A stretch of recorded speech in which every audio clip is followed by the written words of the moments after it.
Hello दोस्तों, welcome to my channel.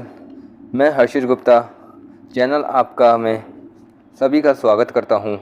दोस्तों, आज मैं एक बहुत ही शानदार टॉपिक आपके लिए लेकर के आया हूं, जो नेटवर्क मार्केटिंग में हमको सबसे ज़्यादा जिसकी नीड है और सबसे ज़्यादा प्रॉब्लम हम फेस करते हैं, और उसी से टॉपिक से रिलेटेड मैं आपके लिए वीडियो लेकर के आया हूं।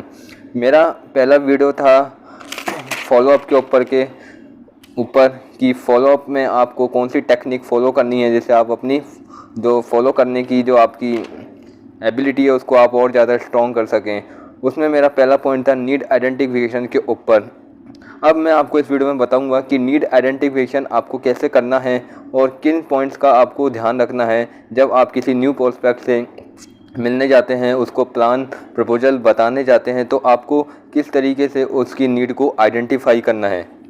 तो चलिए दोस्तों, ज़्यादा देर ना करते हुए मैं अपना वीडियो स्टार्ट करूंगा। उससे पहला मेरा निवेदन है आप सभी से, जिसने अभी तक मेरा चैनल सब्सक्राइब नहीं किया है वो चैनल को सब्सक्राइब करें, बेल आइकन दबाएं, जिससे आने वाले सभी वीडियो के नोटिफिकेशन आपको टाइम टू टाइम मिलते रहें।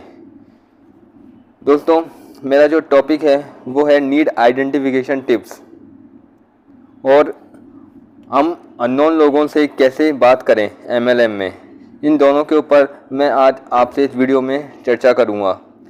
तो सबसे पहले नीड आइडेंटिफिकेशन जब आप किसी की करते हैं, क्योंकि आप उसको पर्सनली नहीं जानते हैं, वो अननोन प्रोस्पेक्ट होता है आपके लिए, वो आपके लिए और आप उसके लिए, तो आप उससे कैसे उसकी नीड को पहचान सकते हैं, जिसके बेस पर आप अपनी प्लान को कंटिन्यू कर सकते हैं।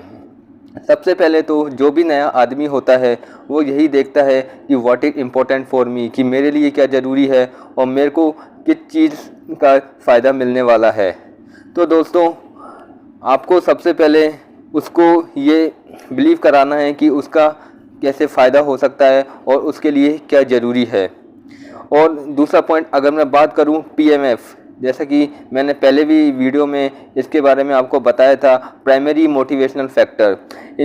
अगर आप प्राइमरी मोटिवेशन फैक्टर किसी भी आदमी का आइडेंटिफाई कर लेते हैं तो आपके लिए आगे बिजनेस प्लान को शो करना बहुत ही आसान रह जाता है। अब फाइनेंशियल और जिस तरीके से प्राइमरी मोटिवेशन है उसमें आपके कोई से भी पॉइंट्स हो सकते हैं, financial freedom, time freedom, security, travelling, कोई भी किसी का भी एक मुद्दा हो सकता है, क्योंकि सबके सोचने का तरीका अलग होता है, सबके जीवन जीने का तरीका भी अलग होता है। तो आपको सबसे पहले उसके प्राइमरी मोटिवेशन फैक्टर्स को फाइंड करना है। तीसरा, आपको उससे प्रोबिंग क्वेश्चन पुटअप करने हैं। जी हाँ, दो तरीके के क्वेश्चन होते हैं। पहला हो गया क्लोज एंडेड क्वेश्चन और दूसरा ओपन एंडेड क्वेश्चन। आपको सवाल का जवाब सवाल में ही देना है, ना कि जवाब में, क्योंकि अगर हम किसी के सवाल का जवाब देने लगते हैं तो हम अपने टॉपिक से भटक जाते हैं और हम उसकी बातों में आ जाते हैं और अपने प्रेजेंटेशन को हम रिजेक्शन की तरफ मोड़ कर देते हैं। तो ये हमें नहीं करना है। हमें अपने प्रोस्पेक्ट से प्रोबिंग क्वेश्चन करने हैं, जैसे कि आपका यही प्राइमरी मोटिवेशन फैक्टर क्यों है, आपको पैसा ही क्यों कमाना है, आपने इसी को क्यों चुना। इस तरीके से 3-4 क्वेश्चन आपको उससे पुट करने हैं और जिसका जवाब वो आपको यस या नो में देगा। ओपन एंडेड क्वेश्चन का मतलब हुआ डिस्कशन, जिसमें आप डिस्कशन करते हैं किसी भी एक बात को लेकर या किसी भी कोई टॉपिक को लेकर के। तो आपको इन 3 पॉइंट का ध्यान रखना है। चौथा, नो प्रोस्पेक्ट प्रॉब्लम, आपको उसकी प्रॉब्लम को जानना है, समझना है, तभी आपको आगे बढ़ना है।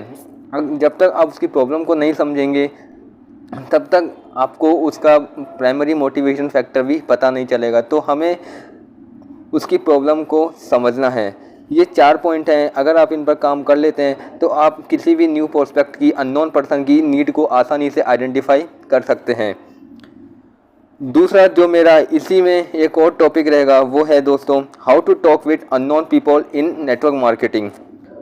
हम सभी लोग नेटवर्किंग में आ तो जाते हैं, लेकिन हमें अननोन लोगों से बात करने में डर लगता है कि हम उसको कैसे अप्रोच करें, उससे किस तरीके से बिज़नेस के बारे में बात करें, बताएं। तो जब भी आप किसी अननोन पर्सन को इनवाइट करते हैं, उसकी अननोन पर्सन से मिलने जाते हैं, तो दो तरीके की इनविटेशन होती हैं, डायरेक्ट इनविटेशन और इनडायरेक्ट इनविटेशन। डायरेक्ट इनविटेशन में तो आप directly through business promotion tools या बिजनेस कार्ड या किसी कैटलॉग के जरिए आप उसको प्रेजेंट करते हैं, और इनडायरेक्ट इनविटेशन में आप उसको डायरेक्टली बिजनेस सेमिनार के लिए इन्वाइट करते हैं। इसी तरीके से जब भी आप अननोन पर्सन के पास जाते हैं, उससे मिलते हैं, तो सबसे पहले आपको ग्रेविटी बनानी है, उसके साथ में रिलेशनशिप बिल्ड करनी है, और आपको अपने गेस्चर्स पर बहुत ड्यान देना है, अपने शेक हैंड करने के तरीका, अपना फेस के स्माइल रखनी है, आपको फेस पर स्माइल बना करके रखनी है। ड्रेस कोड पर पे आपको प्रोफेशनलिज्म होना है, ध्यान देना है, आपको बिजनेस टूल्स अपने साथ में रखने हैं, आई कांटेक्ट बना करके रखना है। इन सब चीज़ों का आप में जब भी आप अननोन पर्सन से मिलते हैं तो आपको ध्यान रखना है, क्योंकि वो पर्सन ना आपको जानता है ना आप उसको अच्छी तरह जानते हैं, तो वो केवल आपका बॉडी लैंग्वेज ही देखता है। तो जितना पॉजिटिव आपका बॉडी लैंग्वेज होगा उतना ही आपको ज़्यादा पॉजिटिव आंसर का आप होप कर सकते हैं। तो ये कुछ चीज़ें हैं जो आपको अननोन पर्सन से जब भी आप मिलते हैं या उसको प्लान देने जाते हैं तो आपको इन सब चीज़ों का ध्यान रखना है। और मैं आपको अपने नेक्स्ट वीडियो में बात करूँगा कि इनविटेशन में आने वाले ऑब्जेक्शन जो रुकावटें हैं उनको आप कैसे हैंडल कर सकते हैं, ये मैं आपको अपने नेक्स्ट वीडियो में बात करूँगा। तब अभी तक के लिए मेरे यही आज के 2 टॉपिक थे जो मैंने कवर करने की कोशिश की है। आशा करता हूँ आपको जानकारी अच्छी लगी होगी। अगर आपको अच्छी लगी तो इसको फ्रेंड्स के साथ ज़्यादा से ज़्यादा शेयर करें और लाइक करके मेरा मोटिवेशन बढ़ाएं, और बताएं कि कमेंट करके कि आपको नेक्स्ट टॉपिक क्या चाहिए, ताकि मैं आपके लिए एक और नया टॉपिक प्रिपेयर कर सकूं। और तब तक के लिए दोस्तों धन्यवाद।